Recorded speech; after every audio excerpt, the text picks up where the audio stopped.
L'imprimaire socialiste fait bien sûr la une ce matin de la presse française. On voit tout ça avec Hélène Frade. Bonjour Hélène. Bonjour Hélène. On commence avec la une de Libération. Libération pour qui la gauche vient de gagner son élection. Près de 2,5 millions de Français y ont participé. Paris gagné donc pour le Parti socialiste. Et ce matin, Libé parle d'une mission: démocratiser la démocratie accomplie avec un résultat durable qui fera certainement école au-delà des rangs de la gauche. Une victoire pour les citoyens, je cite, qui se sont montrés parfaitement à l'aise avec une procédure qui les a visiblement passionnés, dont ils ont su se saisir en ce dimanche électoral inédit en France.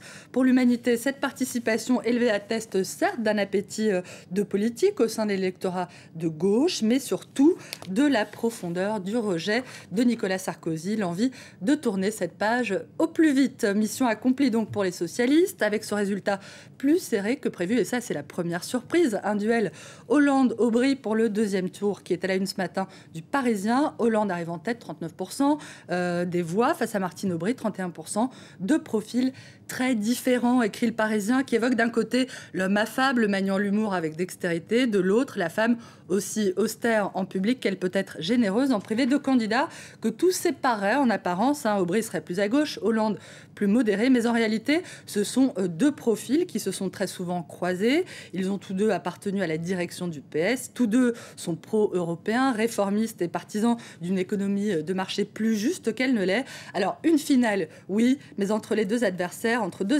qui se connaissent bien, conclut le Parisien. À voir aussi, Hélène, ce matin, la une de l'Alsace qui titre sur ce second tour qui s'annonce très serré. La deuxième surprise, c'est bien sûr les résultats très décevants selon ses propres termes de Ségolène Royal, 6,8% seulement des voix. Un malheur qui fait le bonheur forcément d'Arnaud Montebourg. Troisième surprise de cette primaire, 17,3% des voix, excusez du peu. Arnaud Montebourg qui se retrouve désormais en position d'arbitre du duel Hollande-Aubry.